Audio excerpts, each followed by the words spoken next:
ਦੋਪਾਲ programme ਦੇਖਣ ਵਾਲੇ ਵੀਰਾਂ ਤੇ ਭੈਣਾਂ ਨੂੰ ਸਾਰਿਆਂ ਨੂੰ ਸਤਿ ਸ੍ਰੀ ਅਕਾਲ ਜੀ। ਆਸ ਕਰਦਾ ਤੁਸੀਂ ਸਾਰੇ ਤੰਦਰੁਸਤ ਹੋਵੋਗੇ। ਅੱਜ ਦਾ ਵਿਸ਼ਾ ਜੋ ਆਪਣਾ ਬਿਰਖਾਂ ਜਿਹੇ ਬਾਬੇ, ਦੀਪ ਦਵਿੰਦਰ ਸਿੰਘ ਜੀ ਦਾ ਲਿਖਿਆ ਹੋਇਆ ਬਿਰਖਾਂ ਜਿਹੇ ਬਾਬੇ।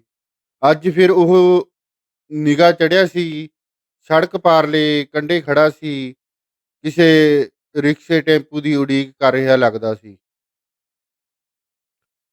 ਅਸੀਂ ਆਮੋ-ਸਾਹਮਣੇ ਤੇਜ਼ ਵਗਦੀ ਸੜਕ ਦੇ ਦੋਹਾਂ ਕਿਨਾਰਿਆਂ ਤੇ ਖੜੇ ਸਾਂ। ਐਨ ਵਿਚਕਾਰ ਲੋਹੇ ਦੀ ਗ੍ਰਿਲ ਸੀ, ਜਿਸ ਨੂੰ ਸਹਿਜੇ ਟੱਪਿਆ ਨਹੀਂ ਸੀ ਜਾ ਸਕਦਾ। ਨਵੇਂ ਬਣੇ ਹਾਈਵੇ ਨੇ ਸੜਕਾਂ ਤੇ ਗੋਲੀ ਵਾਂਗ ਭੱਜਦੀ ਮਨੁੱਖੀ ਜ਼ਿੰਦਗੀ ਨੂੰ ਭਾਂਪਦਿਆਂ ਸੱਜੇ-ਖੱਬੇ ਵਾਲਿਆਂ ਦਾ ਸਿੱਧਾ ਮੇਲ-ਜੋਲ ਖ਼ਤਮ ਕਰ ਦਿੱਤਾ ਸੀ। ਹੁਣ ਕਈ ਕਿਲੋਮੀਟਰ ਦੇ ਫਾਸਲੇ ਤੋਂ ਬਾਅਦ ਹੀ ਬੰਦਾ ਕੂਹਣੀ ਮੋੜ ਮੁੜ ਸਕਦਾ ਸੀ। ਮੈਂ ਖੜਾ ਖੜੋਤਾ ਉਹਨੂੰ ਗਹੁ ਨਾਲ ਝਾਕਦਿਆਂ ਸਿਆਣਿਆਂ ਦੀ ਕੋਸ਼ਿਸ਼ ਕਰ ਰਿਹਾ ਸਾਂ। ਉਹਦੇ ਅੱਗੋਂ 1-2 ਆਟੋ ਵਾਲਿਆਂ ਬ੍ਰੇਕ ਵੀ ਮਾਰੀ, ਥੋੜ੍ਹੀ ਜਿਹੀ ਧੌਣ ਬਾਹਰ ਕੱਢ ਕੇ ਉਹਨੂੰ ਜਾਣ ਲਈ ਵੀ ਪੁੱਛਦੇ, ਉਹ ਅੱਗਿਓਂ ਨਾਂਹ ਵਿੱਚ ਸਿਰ ਹਿਲਾ ਦਿੰਦਾ। ਮੈਂ ਕਾਹਲੀ ਨਾਲ ਉੱਪਰ ਦੀ ਘੁੰਮ ਕੇ ਉਹਦੇ ਸਾਹਮਣੇ ਜਾ ਖੜਾ ਹੋਇਆ। ਉਸ ਥੋੜ੍ਹੀ ਕੁ ਧੌਣ ਉੱਪਰ ਚੁੱਕੀ ਤੇ ਨਿਗਾਹ ਭਰ ਕੇ ਮੇਰੇ ਵੱਲ ਝਾਕਿਆ। ਚਿਹਰਾ ਝੁਕਿਆ ਜਿਹਾ ਲੱਗ ਰਿਹਾ ਸੀ।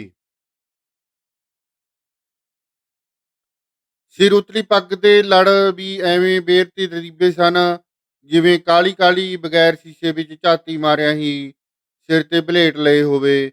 ਅੱਖਾਂ ਵਿੱਚ ਵਿਚਾਰਗੀ ਤੇ ਲਾਚਾਰਗੀ ਸਾਫ਼ ਦਿਖਾਈ ਦਿੰਦੀ ਸੀ। ਮੇਰੀਆਂ ਸੋਚਾਂ ਵਿੱਚ 7-8 ਮਹੀਨੇ ਪਹਿਲਾਂ ਵਾਲਾ ਬਾਪੂ ਖਜ਼ਾਨਚੀ ਪ੍ਰਗਟ ਹੁੰਦਾ ਹੈ। ਮੈਂ ਉਸ ਦਿਨ ਆਪਣੇ ਕਾਰੋਬਾਰ ਦੇ ਬਾਹਰ ਬੈਠਾ ਕੁਝ ਪੜ੍ਹ ਰਿਹਾ ਸਾਂ, ਜਦੋਂ ਇਹ ਬਾਪੂ ਸਾਹ ਲੈਣ ਲਈ ਮੇਰੇ ਕੋਲ ਆਣ ਖਲੋਤਾ ਸੀ। ਗੱਲਾਂ-ਗੱਲਾਂ 'ਚ ਉਸ ਦੱਸਿਆ ਕਿ ਉਹਦੇ 2 ਪੁੱਤਰ ਨੇ, ਇੱਕ ਪਿੰਡ ਰਹਿੰਦਾ ਤੇ ਦੂਜਾ ਸ਼ਹਿਰ। ਸ਼ਹਿਰ ਨੂੰ ਬੁਟੀਕ ਚਲਾਉਂਦੀ ਹੈ ਤੇ ਮੁੰਡਾ ਕਿਸੇ ਕਾਲਜ ਦੀ ਕੰਟੀਨ ਵਿੱਚ ਪਿੰਡ ਵਾਲਾ ਹਮਾਤੜ ਹੈ ਤੇ ਕਿੱਥੋਂ ਵਾਲੀ ਸੌਖੀ ਰੋਟੀ ਖਾਂਦਾ ਹੈ। ਬਾਪੂ ਖਜ਼ਾਨ ਸਿੰਘ ਕੋਲ ਜ਼ਿੰਦਗੀ ਦੀਆਂ ਬੇਸ਼ੁਮਾਰ ਕਹਾਣੀਆਂ ਸਨ, ਜਿਹੜੀਆਂ ਉਹ ਸਾਂਝੀਆਂ ਕੀਤੀਆਂ। ਮੈਂ ਉਹਨੂੰ ਪਾਣੀ ਧਾਣੀ ਪੁੱਛਿਆ ਤੇ ਤੁਰਦੇ ਨੂੰ ਝਕਦਿਆਂ ਝਕਦਿਆਂ ਕੁਝ ਪੈਸੇ ਵੀ ਦੇਣੇ ਚਾਹੇ। ਉਹਨੇ ਤਲਖੀ ਜਿਹੀ 'ਚ ਉੱਠਦਿਆਂ ਆਪਣੇ ਗਲ ਪਾਏ ਕਮੀਜ਼ ਦੀ ਬੱਖੀ ਵਾਲੀ ਜੇਬ ਅੰਦਰੋਂ ਕੁਝ ਰੁਪਏ ਦਿਖਾਉਂਦਿਆਂ ਕਿਹਾ, ਤੂੰ ਮੈਨੂੰ ਮਾੜਾ ਧੜਾ ਸਮਝਦਾ ਹੈ? ਕਮਾਊ ਪੁੱਤਰ ਹੈ ਮੇਰੇ, ਤੇਰੇ ਨਾਲ ਹੀ ਮੂੰਹ ਫੇਰ ਲਿਆ। ਮੈਂ ਕੱਚਾ ਜਿਹਾ ਹੋ ਗਿਆ ਸਾਂ ਤੇ ਉਹਨਾਂ ਬਿਨਾਂ ਕੁਝ ਹੋਰ ਬੋਲੇ ਖਿਸਕ ਗਿਆ। ਅੱਜ ਫਿਰ ਉਹ ਮੇਰੇ ਸਾਹਮਣੇ ਸੀ, ਮੇਰੇ ਵੱਲੋਂ ਖਾਲੀ ਖਾਲੀ ਜਿਹੇ ਨਜ਼ਰ ਝਾਕਦੇ। ਮੈਂ ਉਸ ਕੋਲ ਕੁਝ ਸੁਣਨਾ ਚਾਹੁੰਦਾ ਸਾਂ। ਉਹਦੇ ਬਾਰੇ, ਉਹਦੇ ਜੀ ਜੰਤ ਬਾਰੇ ਉਹ ਕੁਝ ਕਹਿਣਾ ਚਾਹੁੰਦਾ ਸੀ। ਉਹਦੇ ਬੁੱਲ ਵੀ ਫਰਕਦੇ ਸਨ ਕਦੇ ਕਦੇ, ਫਿਰ ਵੀ ਉਹਦੇ ਕੋਲੋਂ ਪਹਿਲਾਂ ਵਰਗੀ ਲੈ ਨਹੀਂ ਸੀ ਵੱਜ ਰਹੀ। ਬਾਪੂ ਜੀ, ਅੱਜ ਸਵੇਰੇ ਸਵੇਰੇ ਮੈਂ ਗੱਲ ਛੇੜ ਲਈ। ਮੁੰਡਾ ਢਿੱਲਾ ਮੱਠਾ ਸੀ, ਇੱਥੋਂ ਵਾਲਾ। ਮਾਂ ਉਹਦੀ ਖਹਿੜੇ ਪਈ ਸੀ ਕਈ ਦਿਨਾਂ ਦੀ, ਕੀ ਪਤਾ ਲੈ ਕੇ ਆ। ਆਪ ਉਹ ਤੋਂ ਤੁਰਿਆ ਫਿਰਿਆ ਨਹੀਂ ਜਾਂਦਾ, ਸਰੀਰ ਭਾਰ ਹੈ, ਗੱਡੀਆਂ ਮੋਟਰਾਂ ਤੇ ਚੜ੍ਹ ਨਹੀਂ ਹੁੰਦਾ ਉਹ ਤੋਂ। ਉਸ ਲੜੀ ਤਾਂ ਸ਼ੁਰੂ ਕੀਤੀ, ਪਰ ਆਵਾਜ਼ ਧੀਮੀ ਤੇ ਨਿਰਾਸ਼ਤਾ ਵਾਲੀ ਸੀ। ਫਿਰ ਮਿਲਿਆ ਮੁੰਡਾ, ਮੈਂ ਪੁੱਛਿਆ, ਫਿਰ ਮਿਲਿਆ ਮੁੰਡਾ, ਮੈਂ ਪੁੱਛਿਆ। ਲਹੂ ਸਫੈਦ ਹੋ ਗਿਆ ਹੈ ਅੱਜ ਕੱਲ, ਕਹਿੰਦਿਆਂ ਉਸ ਗੱਲਾਂ ਦੀ ਸਿਸਤ ਬੰਨ ਲਈ। ਮੈਂ ਵੀ ਉਹਨੂੰ ਅਟਕਾਉਣ ਨਹੀਂ ਸੀ ਚਾਹੁੰਦਾ, ਇਸ ਲਈ ਹੁੰਗਾਰਾ ਵੀ ਬਹੁਤ ਮੱਠਾ ਜਿਹਾ ਹੀ ਭਰ ਰਿਹਾ ਸਾਂ। ਖੰਗੂਰਾ ਮਾਰਦਿਆਂ ਕਹਿੰਦਾ, ਇੱਥੇ ਵਾਲਾ ਮੁੰਡਾ ਗੁੱਸੇ ਹੈ। ਛੋਟੇ ਭਰਾ ਨਾਲ ਕਹਿੰਦਾ ਸੀ, ਮੈਂ ਪਿੰਡ ਵਾਲੀ ਥਾਂ ਵੇਚਣਾ ਹੈ, ਆਪਣੇ ਹਿੱਸੇ ਦਾ ਅੱਧਾ। ਪਿੰਡ ਵਾਲੇ ਨੇ ਕਬੀਲਦਾਰੀ ਦੱਸਦਿਆਂ ਨਾਂਹ ਨੁੱਕਰ ਕੀਤੀ।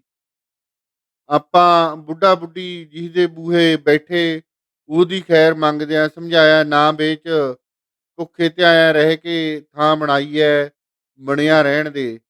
ਤੇਰਾ ਵੀ ਆਉਣਾ ਜਾਣਾ ਬਣਿਆ ਰਹੂ, ਇਸੇ ਗੱਲੋਂ ਵੱਟ ਖਾ ਗਿਆ। ਖਜ਼ਾਨਚੀ ਦੀ ਗੱਲ ਕਰਦਿਆਂ ਕਈ ਰੰਗ ਬਦਲ ਰਹੇ ਸਨ। ਕਹਿੰਦਾ, ਜਦ ਪਤਾ ਲੱਗਿਆ ਮੁੰਡਾ ਢਿੱਲਾ ਮੱਠਾ ਰਿਹਾ, ਕਿੱਥੇ ਰਹਿ ਹੁੰਦਾ ਹੈ, ਆਂਦਰਾਂ ਜੋ ਹੋਈਆਂ। ਮਾਂ ਇਹਦੀ ਨੇ ਸਾਰੀ ਰਾਤ ਜ਼ਬਾਨ ਮੂੰਹ 'ਚ ਨਹੀਂ ਪਾਈ, ਸੁੱਚੇ ਮੂੰਹ ਹੀ ਤੋਰਤਾ, ਤਾਂ ਕਿ ਜਾ ਕੇ ਪਤਾ ਲੈ ਆ। ਉਹ ਅਗਲੀ ਗੱਲ ਕਹਿਣ ਲਈ ਰੁਕ ਗਿਆ। ਸ਼ਾਇਦ ਆਪਣੀ ਅੰਦਰਲੀ ਸੱਤਿਆ ਇਕੱਠੀ ਕਰਨ ਲਈ। ਘਗਿਆਈ ਆਵਾਜ਼ ਵਿੱਚ ਕਹਿੰਦਾ, ਮੈਂ ਉਹਦੇ ਘਰ ਅੰਦਰਲੇ ਦਰਵਾਜ਼ੇ ਨੂੰ ਕਈ ਵਾਰ ਖੜਕਾਇਆ, ਜਾਲੀ ਵਾਲੇ ਬੰਦ ਬੂਹੇ ਅੱਗੇ ਜਾਇਆ ਵੀ, ਨਿਰਮੋਹੀਆਂ ਵਾਂਗ ਵਿਹੰਦਾ ਰਿਹਾ ਚੁੱਪਚਾਪ। ਹਾਰ ਕੇ ਮੈਂ ਹੀ ਪੁੱਛ ਲਿਆ, ਕਰਨੈਲ ਸਿਆਂ ਕੀ ਹਾਲ ਹੈ ਤੇਰਾ ਹੁਣ? ਅੱਗਿਓਂ ਕਹਿੰਦਾ, ਪਿੰਡ ਵਾਲੇ ਦੀ ਚਿੰਤਾ ਕਰਿਆ ਕਰ, ਮੌਤ ਨਹੀਂ ਪਈ ਸਾਨੂੰ, ਕਹਿ ਕੇ ਦਰਵਾਜ਼ਿਓਂ ਓਹਲੇ ਹੋ ਗਿਆ। ਮੁੜ ਕੋਈ ਜੀ ਬਾਹਰ ਨਹੀਂ ਆਇਆ। ਕਹਿੰਦਾ, ਬਾਪੂ, ਕਹਿੰਦਿਆਂ ਬਾਪੂ ਦਾ ਗੱਚ ਭਰ ਆਇਆ। ਮੈਂ ਝੰਜੋੜ ਗਿਆ, ਚਿੱਤ ਕਰੇ ਮੈਂ ਉਹਨੂੰ ਕਲਾਵੇਂ ਚ ਲੈ ਲਵਾਂ, ਕਿ ਦਿਲਾਸਾ ਦੇਵਾਂ। ਇਸੇ ਲਈ ਉਹਦੇ ਮੋਢੇ ਤੇ ਹੱਥ ਧਰਦਿਆਂ ਕਿਹਾ, ਬਾਬਾ ਜੇ ਕਹੇ ਤਾਂ ਬਾਈਪਾਸ ਤੱਕ ਛੱਡ ਆਵਾਂ। ਥੋੜਾ ਚਿਰ ਉਹ ਮੇਰੇ ਮੂੰਹ ਵੱਲ ਵੇਂਦਾ ਰਿਹਾ, ਫਿਰ ਪਤਾ ਨਹੀਂ ਕੀ ਸੋਚ ਕੇ ਕਹਿਣ ਲੱਗਿਆ, ਦਿਲ ਤਾਂ ਨਹੀਂ ਮੰਨਦਾ ਸ਼ੇਰਾ, ਪਰ ਤੂੰ ਐਂ ਕਰ, ਮੈਨੂੰ ਕਿਤੇ ਛੱਡ ਆਉਣ ਨਾਲੋਂ ਅੱਜ 20 ਰੁਪਏ ਦੇ ਦੇ। ਪਿੰਡ ਜਾਣ ਲਈ 50 ਲੱਗਣੇ ਐ, 30 ਬਚੇ ਐ ਮੇਰੇ ਕੋਲ।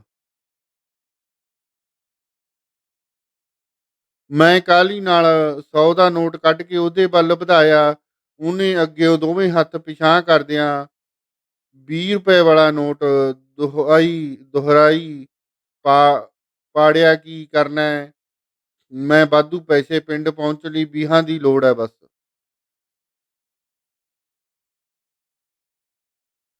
ਮੈਂ ਉਹਦੇ ਚਿਹਰੇ ਵੱਲ ਨੀਝ ਨਾਲ ਝਾਕ ਰਿਹਾ ਸਾਂ। ਉਹਦੇ ਚਿਹਰੇ ਤੇ ਬੇਸ਼ੱਕ ਔਲਾਦ ਦੀ ਬੇਰੁਖੀ ਦਾ ਸੰਘਣਾ ਪਰਛਾਵਾਂ ਝਲਕ ਰਿਹਾ ਸੀ, ਪਰ ਉਹਦੀਆਂ ਮਹੀਨ ਅੱਖਾਂ ਦੀ ਲਿਸ਼ਕ ਅੰਦਰ ਦਰਵੇਸ਼ਾਂ ਵਰਗੀ ਸਹਿਜਤਾ ਕਿਤੇ ਧੁਰ ਅੰਦਰ ਤੱਕ ਠਟਕ ਦਾ ਅਹਿਸਾਸ ਕਰਵਾ ਰਹੀ।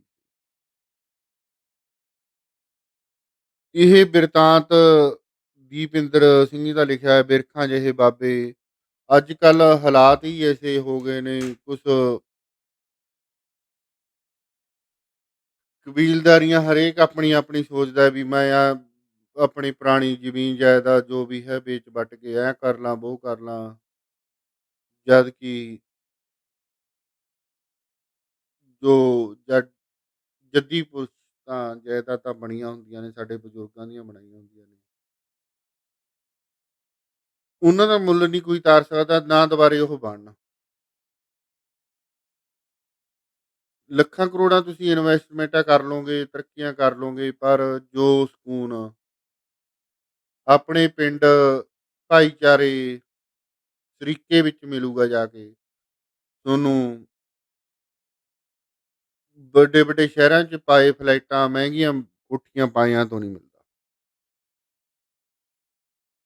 ਜੋ ਸਕੂਨ ਤੁਹਾਨੂੰ ਆਪਣੇ ਪਿੰਡ, ਜਿੱਥੇ ਤੁਸੀਂ ਖੇਡੇ ਪਲੇ ਹੋ, ਆਪਣੇ ਭਾਈਚਾਰਕ ਸਾਂਝ ਵਿੱਚ ਰਹੇ ਹੋ, ਉਹ 'ਚੋਂ ਮਿਲੂਗਾ, ਉਹ ਤੁਹਾਨੂੰ ਇਹ ਸ਼ਹਿਰਾਂ ਦੀ ਬੇਰੰਗ ਜ਼ਿੰਦਗੀ ਵਿੱਚੋਂ ਨਹੀਂ ਮਿਲਦਾ।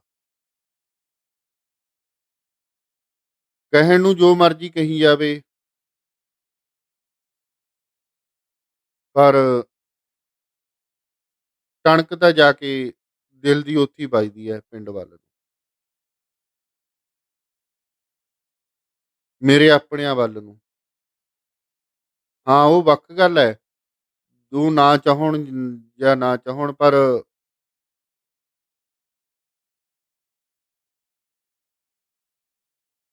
ਵੀ ਪਿੰਡ ਦਾ ਮੋਹ, ਆਪਣੀ ਹੱਥੀਂ ਬਣਾਈ ਹੋਈ ਵਿਰਾਸਤ, ਉਹਨੂੰ ਗਵਾਉਣਾ ਬਹੁਤ ਔਖਾ ਲੱਗਦਾ। ਜਿਹਨੇ ਤਿਣਕਾਂ-ਤਿਣਕਾਂ ਜੋੜ ਕੇ ਪਸੀਨਾ ਬਹਾ-ਬਹਾ ਕੇ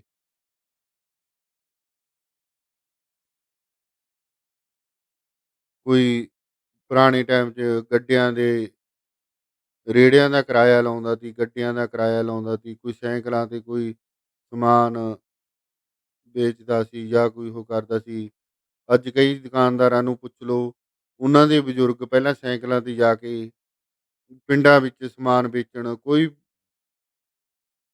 ਇੱਕ ਉਦਾਹਰਨ ਹੀ ਹੈ ਮੇਰੇ ਸਾਹਮਣੇ, ਤਾਂ ਇੱਕ ਸਾਡੇ ਜਾਣ ਪਛਾਣ ਵਾਲਾ ਲਾਲਾ ਪਹਿਲਾਂ ਸਾਈਕਲ ਤੇ ਜਾ ਕੇ ਡੱਬ ਰੋਟੀਆਂ ਵੇਚਦਾ ਹੁੰਦਾ ਸੀ ਪਿੰਡਾਂ 'ਚ। ਅੱਜ ਉਸ ਦੇ ਬੱਚਿਆਂ ਨੇ ਉਸ ਸਾਈਕਲ ਦੀ ਕਮਾਈ ਤੋਂ ਹੀ ਕਰੋੜਾਂ ਰੁਪਏ ਦਾ ਬਿਜ਼ਨਸ ਖੜਾ ਕਰ ਲਿਆ।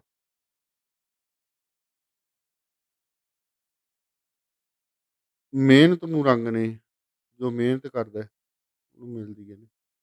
ਪਰ ਫਿਰ ਵੀ ਜਿਹੜਾ ਆਪਣੇ ਹੱਥੀਂ ਬਣਾਈ ਹੋਈ ਹੈ, ਮੋਹ ਹੈ, ਉਹ ਨਹੀਂ ਭੰਗ ਹੁੰਦਾ।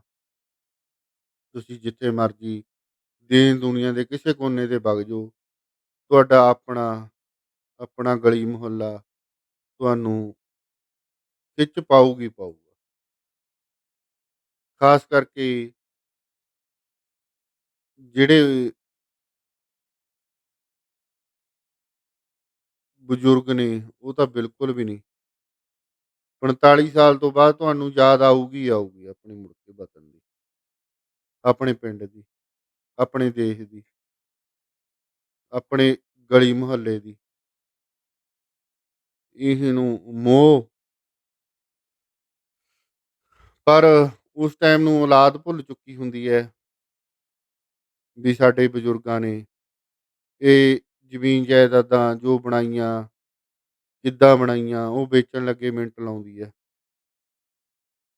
ਇਹਨਾਂ ਨੂੰ ਰੱਖਣ ਪਿੱਛੇ, ਇਹਨਾਂ ਨੂੰ ਬਣਾਉਣ ਪਿੱਛੇ ਕੀ ਕੁਛ ਨਹੀਂ ਹੋਇਆ ਹੋਊਗਾ ਉਸ ਟਾਈਮ।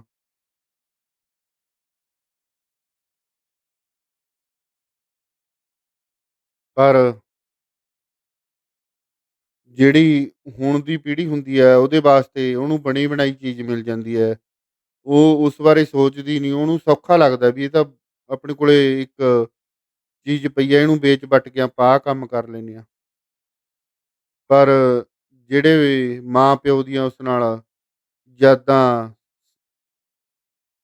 ਮਿੱਠੇ ਪਲ ਜੁੜੇ ਹੁੰਦੇ ਨੇ, ਉਹ ਭੁਲਾਉਣੇ ਬਹੁਤ ਔਖੇ ਨੇ। ਉਹਨਾਂ ਦੇ ਇੱਕ, ਚਾਹੇ ਉਹ ਕੋਈ ਵੀ ਜਾਇਦਾਦ, ਪਿੰਡ ਦੀ ਜ਼ਮੀਨ, ਘਰ-ਬਾਰ ਜੋ ਵੀ ਬਣਾਇਆ ਹੋਵੇ, ਇੱਕ ਪੁੱਤਰਾਂ ਧੀਆਂ ਵਾਂਗੂ ਪਾਲਿਆ ਹੋਇਆ ਹੁੰਦਾ ਉਹ।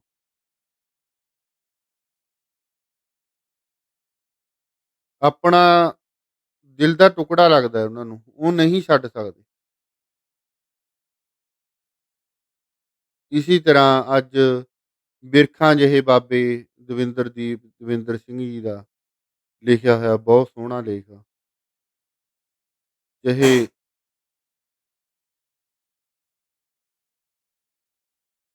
ਪੁੱਤਰ ਆਪਣੇ ਮੁਹਤਾਜ ਹੋ ਗਏ, ਨਹੀਂ ਗੌਲਿਆ, ਪਰ ਮੋਹ ਨਹੀਂ ਪਿੰਡ ਦਾ ਛੱਡਿਆ। ਫਿਰ ਵੀ ਉਹਨੂੰ ਆਸ ਆ ਵੀ ਮੇਰਾ ਪੁੱਤਰ ਪਿੰਡ ਵਿੱਚ ਆ ਕੇ ਆਪਣੇ ਸ਼ਰੀਕੇ ਵਿੱਚ ਰਹੂਗਾ। ਧੰਨਵਾਦ ਜੀ। ਕੱਲ੍ਹ ਨੂੰ ਕਿਸੇ ਹੋਰ ਵਿਸ਼ੇ ਨਾਲ ਤੁਹਾਡੇ ਰੂਬਰੂ ਹੋਵਾਂਗੇ।